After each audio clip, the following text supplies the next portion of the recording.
Dubai में से आज समय निकाला और वहाँ तो ये खेल आपका बड़ा तनावपूर्ण रहता है, उसमें भी आपने और अपनी भागदौड़ भरी जिंदगी में अभी जो फिटनेस रूटीन फॉलो करते हैं,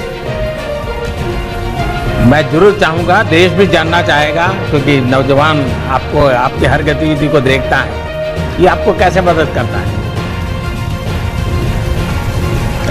पहली बात तो बहुत बहुत धन्यवाद सर यहाँ पे हम सबको बुलाने के लिए।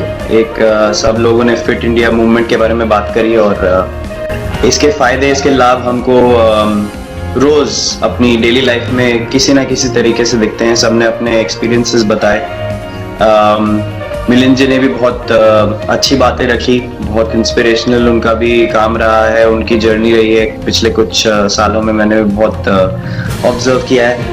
और मेरे खुद के एक्सपीरियंस में सर एक ट्रांजिशन एक्सपीरियंस करने को मिला मुझे कि जिस पीढ़ी में हम खेलना शुरू हुए और जो उस समय खेल की हमारी डिमांड्स थी वो बहुत तेजी से बदली एक समय के बाद। अच्छा करने के लिए फिटनेस मैंने शुरू करी, लेकिन आज अगर प्रैक्टिस मिस भी हो जाए तो मुझे इतना खराब नहीं लगता, लेकिन अगर फिटनेस सेशन मेरा मिस हो जाए या एक्टिविटी मिस हो जाए तो मुझे ज़्यादा खराब लगता है। तो इसके फायदे जो हैं सर, वो पहले आपको ये जो नया मंत्र जगा तो दिल्ली के छोले भटूरे का ही बहुत दुखता हुआ होगा। बहुत ज्यादा सर, मतलब जो अभी हमने थोड़ी देर पहले बात करी कि हमारा जो नेटिव डाइट है, जिस रीजन से हम आते हैं उसका जो हम वो खाते हैं, उससे मैंने कभी एक्सपीरियंस नहीं किया है कि हेल्थ इश्यूज हुए हो या किसी को कोई बीमारियों का सामना करना पड़ा हो। मेरी खुद के एक्सपीरियंस में मेरी नानी मैंने बहुत समय तक देखा, इतनी ज़्यादा उम्र में भी उनकी हेल्थ हमेशा ठीक रही, हमेशा उन्होंने घर का सिंपल खाना खाया। तो मैं जब पला बड़ा तो शहरी खाना, मतलब बहुत ज़्यादा बाहर का खाना होता था, खेलने कूदने जाते थे तो आते जाते बहुत सारी चीज़ें ऐसी खा ली कि जो उसकी वजह से ही चेंजेस आने शुरू हुए।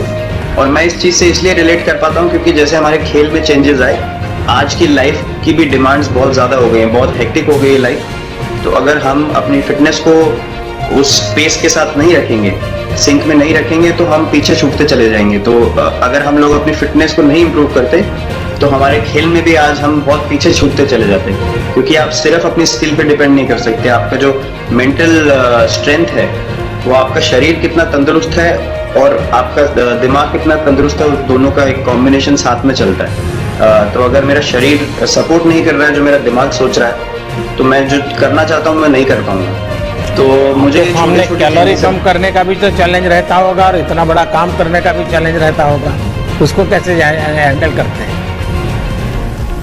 सर मैंने अभी जो अपने अनुभव में मैंने ये चीज एक्सपीरियंस करी है, वो ये है कि खाने के बीच में समय देना बहुत जरूरी है।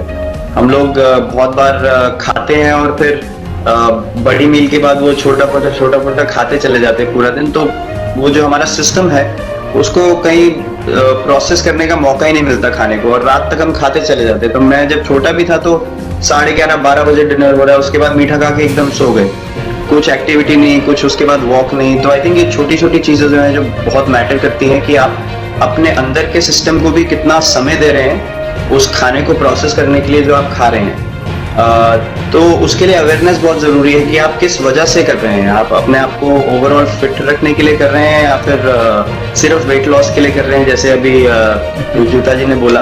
तो प्रायोरिटी बहुत जरूरी है अपने दिमाग में कि आपकी इंटेंशन ठीक होनी चाहिए, फिर अकॉर्डिंगली आपके रिजल्ट्स भी वैसे ही आएंगे बाहर। मैंने सुना है कि इन दिनों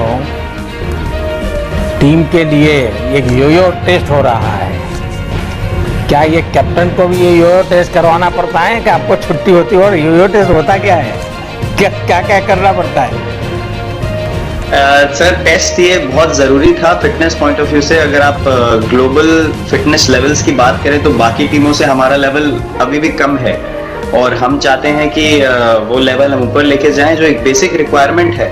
आज की डेट में हम लोग फोकस करते हैं कि जैसे T20 मैच हो गया या वनडे मैच हो गया, वो एक दिन में खत्म हो जाता है। लेकिन अगर हम टेस्ट मैच की बात करें, जो 5 दिन आपको खेलना है, हर शाम को आपको वापस जाना है, अगले दिन फ्रेश आना है, तो उस पॉइंट ऑफ व्यू से ये फिटनेस जो स्टैंडर्ड था वो बहुत जरूरी था। और मैं सबसे पहले मैं ही जाके भागता हूँ, और ये कंडीशन है कि अगर मैं भी फेल हो जाऊंगा तो सिलेक्शन के लिए मैं भी अवेलेबल नहीं हूँ। तो आई थिंक ये सिस्टम और ये कल्चर सेट करना बहुत जरूरी होता है। और उससे क्या होता है सर, ओवरऑल एक जो फिटनेस लेवल है टीम का बढ़ेगा। जैसे टेस्ट क्रिकेट में हमारा बहुत बार होता है कि आप थके हुए हैं, तीसरे दिन आके आपको, जैसे हमारे फास्ट बॉलर्स हैं आज की डेट में, वो दुनिया में सबसे ऊपर है, तो उनको अगर दूसरे तीसरे चौथे दिन आके वो एफर्ट डालना है फील्ड पे, तो वो डाल सकते हैं। पहले क्या होता था, स्किल हमारे पास हमेशा से रही है, लेकिन शायद जो मैंने आपको बोला, वो ट्रांजिशन मैंने जो एक्सपीरियंस किया, हम लोग वो जरूरी समय जो आता है जहाँ पे शरीर थक जाता है और टीम को आपकी जरूरत है, वहां पे परफॉर्मेंस जो है हमारी डिप हो जाती थी और दूसरी टीम जीत जाती थी। आज की डेट में हमारी फिटनेस की वजह से हम वो जरूरी समय में उस चीज को कैपिटलाइज कर पा रहे हैं और हमारे रिजल्ट्स उसी तरीके से आ रहे हैं। तो एक sir benchmark I think elite sports में होना जरूरी है, उससे एक फिटनेस विराट कल्चर जी, बना। मैं देख रहा हूँ कि आपका टाइम मैनेजमेंट तो है ही है, लेकिन फिर भी आपकी एक्टिविटी इतनी नजर आती है ना, मैं भी कभी कभी फॉलो करता हूँ, कभी थकान नहीं लगती क्या आपको? सर थकान अगर मैं ऑनेस्टली आपको बोलूं, थकान हर किसी को होती है। अगर आप फिजिकल एफर्ट करेंगे तो थकान होगी, लेकिन अगर आपका लाइफस्टाइल अच्छा है, अगर आप खा अच्छा रहे हैं, अगर आप फिटनेस रेगुलरली कर रहे हैं, आपकी रिकवरी अच्छी है, तो आपकी स्लीप अच्छी है, स्लीप पैटर्न्स अच्छे हैं, तो आपकी रिकवरी तेज होगी। तो अगर मैं थक रहा हूँ और 1 मिनट में मैं दोबारा रेडी हो जा रहा हूँ, तो वो मेरा प्लस पॉइंट है। तो आई थिंक वो मैंने एक चीज एक्सपीरियंस करी है जो बहुत जरूरी हो जाती है। आपका ओवरऑल लाइफस्टाइल कैसा है उसके ऊपर बहुत डिपेंड करता है।